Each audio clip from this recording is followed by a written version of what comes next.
네, 안녕하세요. 와니머니 아창한입니다. 이번 시간에는 한샘에 대해서 한번 살펴보는 시간 또 가져보도록 하겠습니다. 좋아요와 구독, 알림 설정, 멤버십 가입 많이 부탁드리도록 하겠습니다. 한샘, 코로나19로 시작된 인테리어 관심, 삶의 질에 대한 관심 상승의 제도약 하나라는 그런 키워드로 좀 뽑아봤습니다. 한샘의 좀 투자 포인트입니다.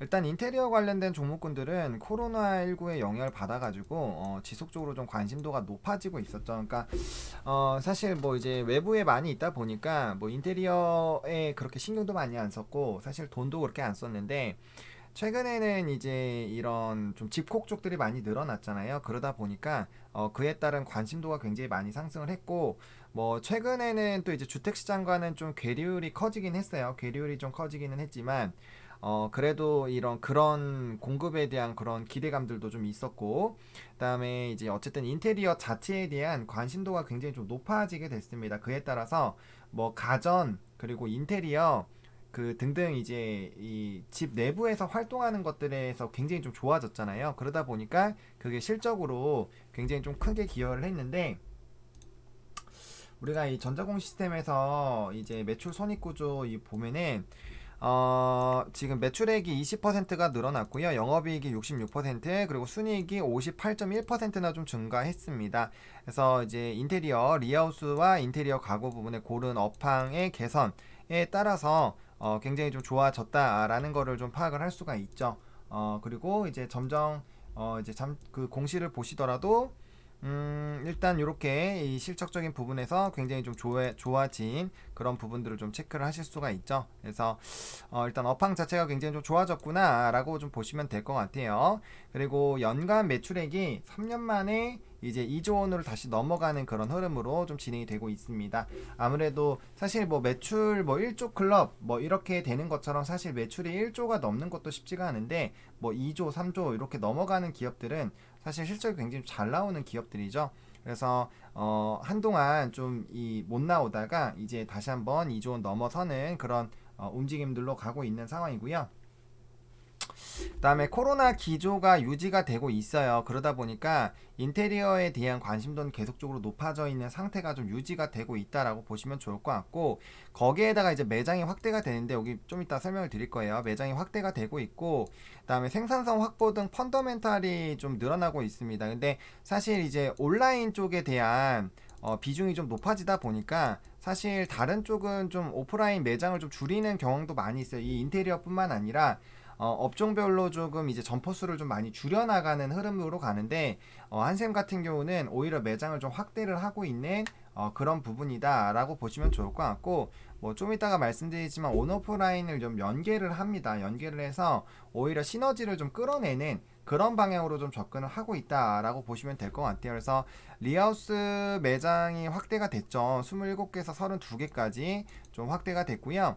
이 리하우스가 지금 굉장히 좀 큰 폭으로 성장을 하고 있는데 이거 오타네요. 리하우스인데 하우스인데 네. 그래서 전체 매출의 27.5%를 좀 차지하고 있고 이 스타일 패키지가 굉장히 좀 잘 되고 있어요. 그래서 전년 동기 대비 90%나 증가할 정도로 어마어마하게 수요가 많이 늘었다고 보시면 될 것 같고 또 판매 건수 자체도 전년 동기 대비 4배나 좀 늘어나는 그런 움직임들이 나오고 있습니다. 그래서 이런 흐름들이 좀 유지가 되고 있고 그다음에 이제 주방 욕실 대리점도 17개에서 22개, 가구 매장도 5개. 그럼 이거 5개.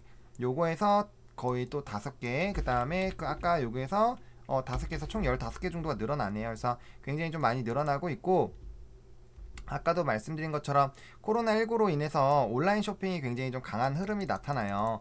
이 매출은 전년 대비 60% 정도가 성장이 됐는데 이 사실 이제 온라인이 잘 되면 고정비가 드는 이제 오프라인 쪽을 사실 좀 접는 게 사실 수익성이 좀 더 좋아질 수는 있는데 오히려 확대를 하고 있다라는 부분에서 좀 외형 성장이 되고 있는 부분에서 좀 보시면 좋을 것 같고 아무래도 우리가 가구 같은 거 이런 거 살 때 사실 금액대가 좀 있고 막 하다 보니까 실제로 뭐 인테리어 같은 것도 보고 모델하우스 같은 것도 보통 가시면 다 보시잖아요. 보시고 나서 아 이렇게 되는구나. 그 다음에 이제 하는 편인데 그 온오프라인에 대한 이런 연계를 좀 하면서 이제 그렇게 좀 진행이 되고 있습니다. 그래서 좀 특이한 점은 점퍼수를 감소하는 것 대신에 온라인몰과 연계해서 차별화 전략을 좀 진행을 하고 있다는 점이 좀 특이한 포인트라고 보시면 좋을 것 같고, 그다음에 이제 3D 모델하우스라고 해서 3D로 이제 그 닷컴으로 들어가시면은 거기서 이제 3D로 볼 수가 있어요. 그렇게 볼 수 있는 거, 그리고 1대1 방문 실측 서비스를 통해서 이제 비대면 고객들도 좀 많이 잡으려고 하는 그런 움직임이 나타나고 있고, 그다음 과거와는 달리 주택 경기와 관계성이 낮아진 부분이 요 부분이 가장 좀 중요하지 않을까라는 생각이 듭니다. 왜냐면은 인테리어 관련된 종목군들은 이제 인프라 할 때 건설 가면 이제 철강도 움직이고, 그다음에 이제 인테리어 움직이고, 그다음에 뭐 창문이나 이런 것들 각종 기자재 움직이고, 뭐 시멘트, 레미콘 이런 것들 다 말씀을 드렸잖아요. 그런 흐름들에서 이제 낙수 효과를 받는 흐름들이 강해졌는데, 최근에는 뭐 이사나 뭐 이런 거에서도 좀 수요가 나오고 있죠. 이사나 이런 것들 했을 때 인테리어 수요가 나오니까 그런 것뿐만 아니라 이제는 그런 이제 주택 경기의 변동에 당연히 긍정적인 영향을 받을 거예요. 왜? 거기 많이 하게 되면 당연히 수요가 늘어나기 때문에 거기에서 긍정적인 영향을 받지만, 그게 아니더라도 사실 그런 부분에서 굉장히 좀 규제가 심하고 했을 때도 실적이 좀 잘 나왔잖아요. 그러다 보니까 이제는 주택 경기만으로, 물론 그게 영향을 아예 안 준다라는 얘기는 절대 아니겠죠. 그건 그렇게 될 수가 없죠. 관계가 좀 낮아졌다라는 거예요. 그래서 과거에는 주택 경기가 좋아야지만 이 시장도 좋았는데 이제는 그렇지 않은 시장이 됐다라는 거예요. 그만큼 이 삶의 질에 대한 욕구가 높아졌고, 그게 이제 주거 같은 경우는 과거에는 뭐 이제 직장 다니고 하다 보면 시간이 없다 보니까 뭐 잠만 자는 공간, 뭐 약간 이런 느낌이었다라면은 이제는 약간 좀 개념이 좀 달라지기 시작을 했다라는 거죠. 그리고 이 아무래도 소득 수준이나 이런 그 이 나라별로 그런 소득 수준이 계속 좋아지게 되면은 이 과거에는 관심을 안 갖던 부분에 점점점 관심을 가질 수밖에 없습니다. 그래서 최근에 가전에 대한 이런 매출도 굉장히 많이 나와서 뭐 LG전자 이런 것도 굉장히 좀 많이 주가가 올라갔었는데, 그런 거 관점으로 좀 보시면 될 것 같아요. 그래서 이 인식 자체, 내가 사는 집을 좀 이쁘게 꾸며야겠다, 내가 사는 집의 퀄리티를 좀 높여야겠다, 이런 수요가 계속적으로 좀 나타나고 있기 때문에 그런 부분들이 조금은 이 또 이 인테리어 관련된 종목군들을 투자하는데 좀 긍정적인 심리로 좀 작용해질 수 있지 않을까라는 그런 좀 생각이 들고 있습니다. 그렇게 좀 보시면 좋을 것 같고, 일단 뭐 분기 보고서 보시면은 뭐 사업에 대한 내용 같은 거 간단하게 보시면 일단 뭐 성장성이나 이런 것들은 나쁘지가 않죠. 이제 계속적으로 소득 수준이 높아지고 편리성을 추구하거나 하면은 당연히 좀 높아질 수밖에 없어요. 그리고 패키지 쪽이 되게 잘 되고 있기 때문에 그런 부분들 보시면 좋을 것 같고, 이런 식으로 좀 되어 있죠. 그래서 매출이나 이런 거, 부엌이나 이런 것도 굉장히 좀 좋아지는, 부엌 인테리어 좋아진 거고, 그다음에 뭐 지금 전반적으로 흐름들이 좀 좋아지고 있습니다. 그렇다 보니까 뭐 이런 것들을 한번 쭉 읽어보시면 좋을 것 같고, 이제 온라인 쪽 2008년부터 해가지고 지금 라인업 좋아지고 있고, 뭐 UI나 UX 좀 좋아지고 있는 그런 부분들, 또 직매정이나 이런 것들 좀 흐름들 한번 좀 읽어보시면 이런 건 나쁘지가 않을 것 같아요. 그래서 이제 제품 현황에서 가종이나 이런 부분에서 좀 좋은 모습들이 좀 있었고, 그다음에 이제 재무제표는 뭐 아까 보셨다시피 좀 뭐 매출은 비슷한데 이제 분기적으로는 좋았고, 영업이익 같은 경우는 많이 좋아졌죠. 영업이익 많이 좋아지고, 그다음에 순이익도 굉장히 좋아지는 모습이 나타나고 있기 때문에 실적 베이스로 좀 움직일 수 있는 그런 종목이다라고 보시면 될 것 같아요. 그래서 코로나 때 굉장히 좀 많이 낙폭이 됐다가, 물론 코로나 이전보다는 지금 좀 주가가 올라와 있기는 해요. 올라와 있기는 하죠. 하지만 이 성장성이나 그런 부분들 봤을 때, 그리고 과거에 이제 높았었던 가격대에 비하면 물론 이때랑은 좀 비교하기가 좀 그렇긴 하겠죠. 하지만 어쨌든 좀 많이 낮은 가격에 있다라고 보시면 좋을 것 같고, 그래서 이 종목도 사실 1차로 잡으셔야 되는 부분이 약간 요 정도 있지 않을까 싶어요. 11만원대.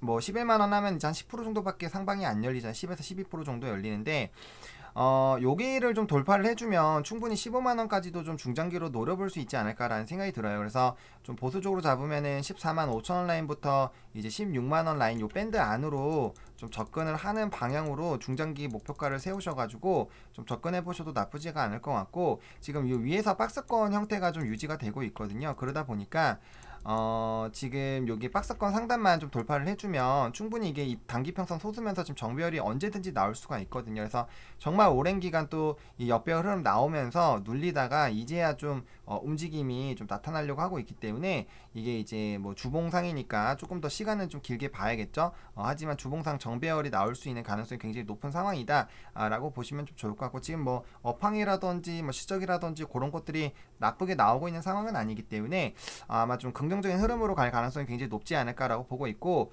그다음에 10월선 부분에서도 좀 지금 지지가 나오고 있어요. 지금 이 박스권 흐름에서 유지가 되고 있기 때문에 이 부분에서 이제 좀 좋은 거는 이제 이 120월선을 올라타는 게 좀 좋겠죠. 이 가격이 10만 6,500원 요 라인인데, 사실 요번 달에 이제 좀 올랐다가 좀 빠진 거죠. 올랐다가 좀 빠진 상황이기 때문에 충분히 요 라인, 그러니까 결국에는 여기 라인을 좀 돌파를 해줘야 된다라는 거예요. 106,500원 이상 돌아서 11만원대만 좀 돌파를 해주면 그 다음부터는 좀 그래도 상방이 꽤 열리지 않을까라는 좀 생각이 듭니다. 물론 좀 보수적으로 본다면은 12만원대가 또 한 번, 두 번이나 또 걸렸기 때문에 이 부분에서 좀 매물에 대한 저항들이 좀 있을 것 같기는 하지만, 일단 뭐 주봉이나 이런 걸로 봤을 때 여기 이제 윗라인 때 좀 돌파를 하기 시작을 하면은 뭐 11만원에서 12만원 라인이겠죠. 여기 라인만 돌파를 해주면은 충분히 좀 큰 상승이 좀 나올 수가 있기 때문에 그런 관점으로 좀 끌어가 보시는 것도 나쁘지가 않고요. 이런 종목군들 같은 경우 사실 급하게 매수를 할 필요가 없습니다. 그래서 좀 불안하신 분들 같은 경우는 한 9만 한 5,500원부터 한 요 지금 9만 한 8,000원까지 분할 매수하시고, 그 다음에 짧게 끊으시면 돼요. 93,000원에 끊으시고, 만약에 여기 깨지면 여기서 한번 짧게 끊으시고, 그 다음에 다시 여기 84,000원 요 라인까지 좀 지켜보세요. 지켜보시다가 여기서 지지 나오고 다시 좀 흐름 생기면은 그때 다시 잡으셔가지고 접근해보셔도 나쁠 것 같지는 않습니다. 그래서 손절 라인 타이트하게 잡고 접근하면은 충분히 그래도 좀 좋은 맥점을 좀 잡을 수 있는 종목 중에 하나거든요. 그래서 손절 라인만 타이트하게 잡고 대응하시면은 충분히 그래도 인테리어 관련된 종목군들 나쁘지 않지 않을까라고 좀 생각이 듭니다. 그래서 좀 이런 쪽에 좀 관심이 있으신 분들은 또 한번 관심을 가지시고 좀 접근을 해보시면 좀 나쁘지 않지 않을까. 그래서 뭐 급하게 매수하실 필요는 지금 전혀 없어요. 한번 올라갔다가 또 조정이 나오고 있기 때문에 여기서 조금은 횡보를 해줬다가 움직일 가능성이 좀 있습니다. 그래서 적어도 11선까지는 좀 수렴을 한 다음에 움직일 가능성이 있기 때문에 일단은 조금 흐름 보시면 좋을 것 같고, 만약에 좀 급하게 나는 뭐 괜찮다라고 하시는 분들은 아까 말씀드린 대로 밴드에서 매수하시고 손절 라인 한 3% 정도밖에 안 될 거여서 타이트하게 잡으셔가지고 끊고, 만약에 아니면은 이제 밑에 라인에서 한번 기회 잡고 여기서까지도 이탈되면은 여기 아랫라인에서는 그래도 좀 편안하게 좀 접근이 가능하지 않을까. 왜냐면 지금 실적도 나쁘지가 않고 또 뭐 다들 아시겠지만 이제 그 부동산 정책이 좀 바뀌면서 건설주도 좀 좋았잖아요. 그리고 올해 좀 주택 물량도 좀 많이 나오기 때문에 거기에 따른 또 인테리어에 대한 또 수요들이 또 나올 수가 있어요. 그래서 그런 부분들 조금 생각을 해보시면은 중장기적으로는 어쨌든 이 슈팅이 나올 수 있을 법한 요인들은 좀 있다라고 보시고, 윗라인에서 이제 트레이딩으로 접근하실지 아니면 아랫라인에서 천천히 모아가실지 그거는 이제 천천히 판단을 해보시면 좋을 것 같습니다. 이렇게 오늘 한샘 좀 정리해 보도록 하겠고요. 좋아요와 구독, 알림 설정, 멤버십 가입 많이 부탁드리겠고, 이 영상이 좀 도움이 됐으면 좋겠네요. 감사합니다.